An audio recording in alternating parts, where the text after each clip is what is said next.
विमर्श हुआ, मैं आपसे निवेदन करना चाहता हूं कि आजादी के बाद जो संविधान बना, क्योंकि उससे पहले राजतंत्र था और हम सभी अंग्रेजों के गुलाम थे। बाबा साहब ने जो संविधान बनाया, इसमें यह शर्त रखी कि हमारे देश में विभिन्न जातियां हैं और विभिन्न धर्मों के लोग रहते हैं।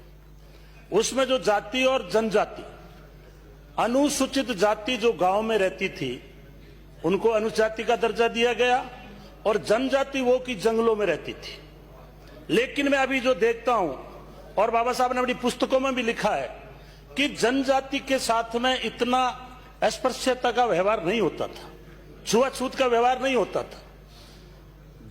जाति जो है अनुसूचित जाति, उसके साथ छुआछूत का व्यवहार था। यह कोई गरीब उन्मूलन प्रोग्राम नहीं था। बाबा साहब ने जो आरक्षण दिया, उसकी जो मूल भावना थी कि जिस तरह से हमारी बॉडी में अगर एक अंग कमजोर होता है उसको दवाई दे के ठीक किया जाता है ताकि अपाहिज नहीं कहलाएं, उसी प्रकार हमारे समाज में वर्ण व्यवस्था थी। सबसे ऊपर ब्राह्मण, दूसरे नंबर पर क्षत्रिय, तीसरे नंबर पर वैश्य और चौथे नंबर पर शूद्र। तीनों का भार हमारे ऊपर था। तो बाबा साहब ने कहा था कि अगर आपको इस देश को विकास करना है तो इस खड़ी लाइन को पड़ी लाइन कर दो, सबको समानता का दर्जा दे दो, हमारे देश को कोई विकास से रोक नहीं पाएगा। उसी भावना के अनुरूप कांग्रेस ने बाबा साहब के संविधान को मान्यता दी। वो जब इनक्लोज लिखते थे संविधान का, तो वल्लभ भाई पटेल, नेहरू जी सब उसको स्वीकृति देते थे, संविधान बना। उस वक्त जिनका ये विवरण दे रहे हैं, इन लोगों का कोई लेना देना भी नहीं था। अभी ये बात भी आई कि गांधी जी का और उनका विवाद था, इस तरह की कोई बात नहीं थी। लेकिन बाबा साहब ने यह जरूर तबका है जिसको हम अछूत समझ के बाहर रख रहे हैं, वो पशु की जिंदगी जीने के लिए मजबूर हैं।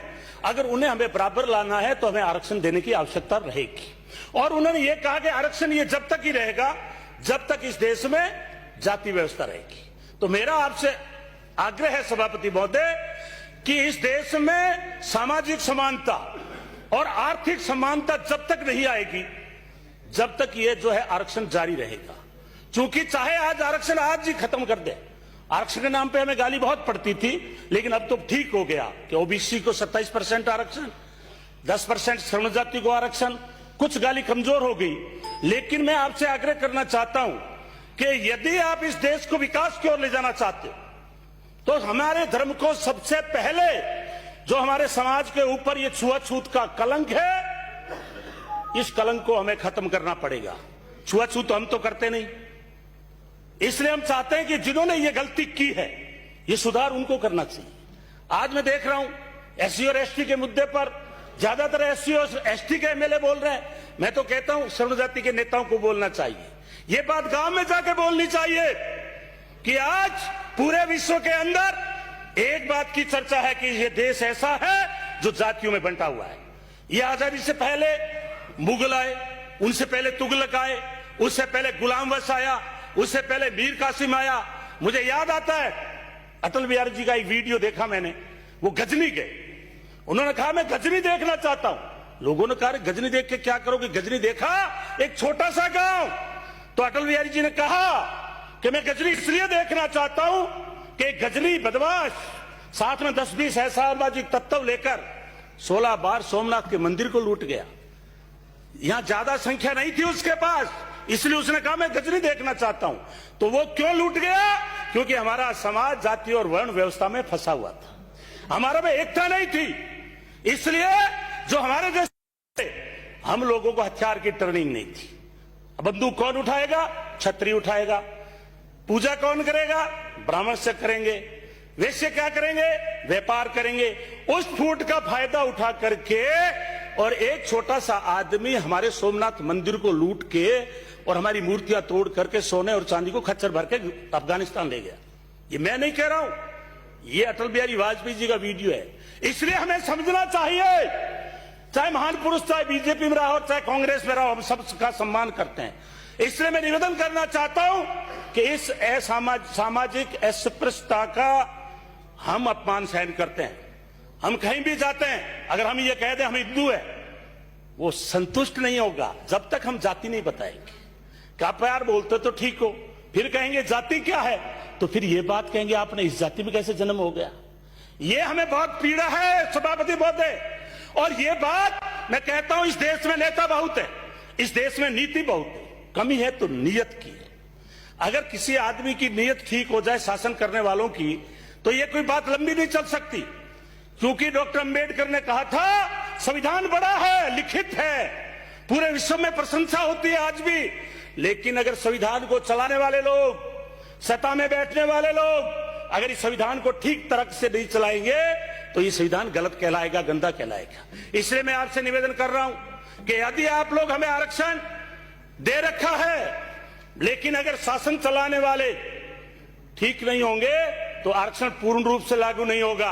और जब तक हमारी सामाजिक और आर्थिक स्थिति ठीक नहीं होगी तो हम कभी रोड मांगेंगे, कभी हम स्कूल मांगेंगे, फैक्ट्रियों की दौड़ में तो हम है ही नहीं। अभी तक सरकारी नौकरियों में उलझे हुए पड़े हैं, उसमें भी मलाई वाले पद हमारे वालों को कम मिलते हैं। हमारे को पद कौन से मिलेंगे, सभापति पद ही वो मिलेंगे जो लूखे सूखे हैं। इसलिए मैं ज्यादा उस गहराई में नहीं जाना चाहता। अगर पिछली सरकार में देखेंगे तो कोई ढंग का कैबिनेट मंत्री भी एससी का नहीं मिलेगा, तो हम तो आपके ऊपर आधारित रहते हैं। इसलिए मैं आपसे आग्रह करना चाहता हूं, और यदि हमारा कोई तेज तर्राट आदमी बोल गया तो टिकट की गड़बड़ हो जाएगी, टिकट कट जाएगी उसकी। इसलिए पिछली बार कुछ लोग बीजेपी में बोले, डांगाबाज कांड हुआ, एक एमएलए चली गई, थोड़े दिनों बाद मैंने पढ़ा कि कोटा में पुलिस के द्वारा पिटाई हो रही है, उसके ऊपर मुकदमा उल्टा हो रहा है।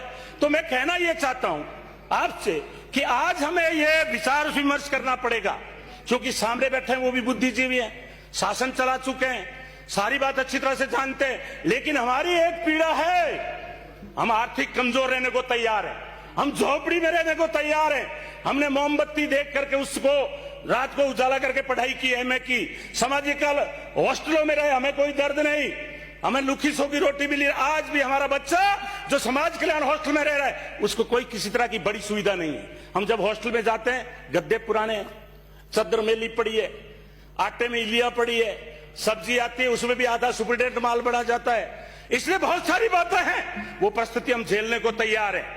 पानी एक समय था कि 2-2 किलोमीटर से लाके पीते थे, लेकिन आज मैं कहना चाहता हूं सभापति महोदय कि अगर हम 200 आदमी ये सोच लें कि हमारे देश में समानता हो, जाति के नाम पे किसी को अपमानित ना किया जाता हो, जाति के नाम पर के ऊपर से पानी नहीं पिलाया जाता हो। जब मैं नोखा में गया सभापति महोदय, मेरे से जो पहले एमएलए थे उनको खाने के बर्तन साथ में रखने पड़ते थे, उनको पानी का लोटा साथ में रखना पड़ता था। मैं तो कहता हूं एक दिन अछूत बन के हमारी तरह आप जी के देखो, ताकि आपको एहसास हो कि अछूत का जीवन क्या है।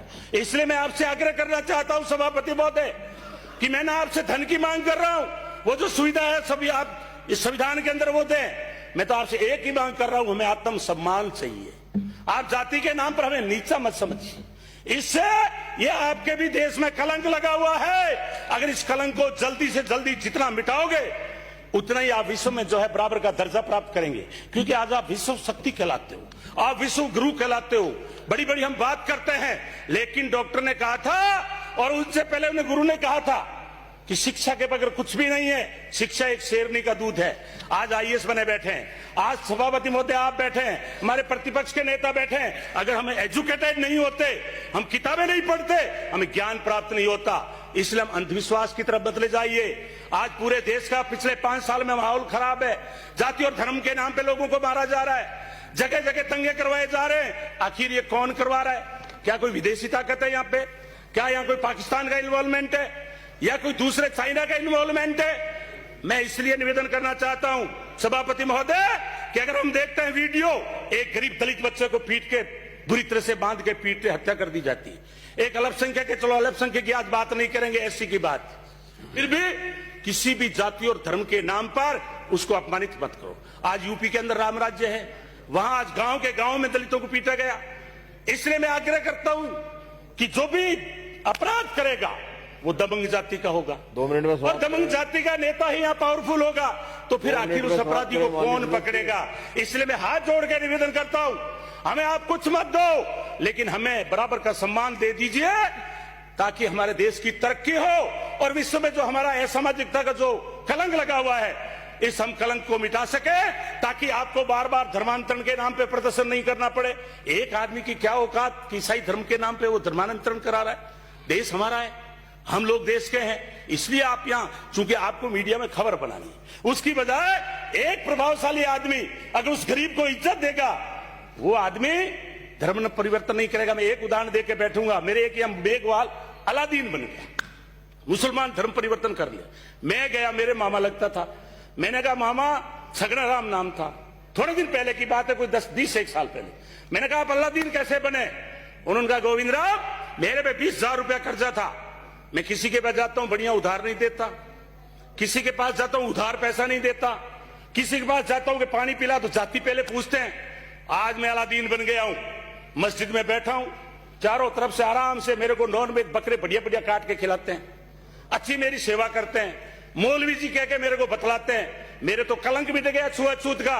इसलिए मैं निवेदन करना चाहता हूं कि गरीब आदमी, गरीब जातियां, हम गरीबी से पीड़ित नहीं है, लेकिन आप जो अपमान करते हो, छुआछूत करते हो गांव में, हम उससे पीड़ित हैं। मैं ये नहीं कहता कि जो माननीय सदस्य बैठे आपकी भावना गलत है, लेकिन अभी तक आपका प्रचार का मुद्दा होना चाहिए गांव में कि मेरे सवर्ण जात के भाइयों, ये दलित हमारा भाई है, इसने कभी देश के प्रति विद्रोह नहीं किया, कभी भीखा रहा तो विद्रोह नहीं किया, हमारे घरों में ये काम करने वाले लोग, हमारी सफाई करने वाले लोग, और हम इसके साथ छुआछूत कर रहे हैं। इसलिए मैं निवेदन करना चाहता हूं सभापति महोदय कि अगर हमें देश को विकास की ओर ले जाना है तो बाबा साहब ने एक कहा है, वे धन्य हैं जो अनुभव करते हैं कि जिन लोगों में हमारा जन्म हुआ है उनका उद्धार करना हमारा कर्तव्य है।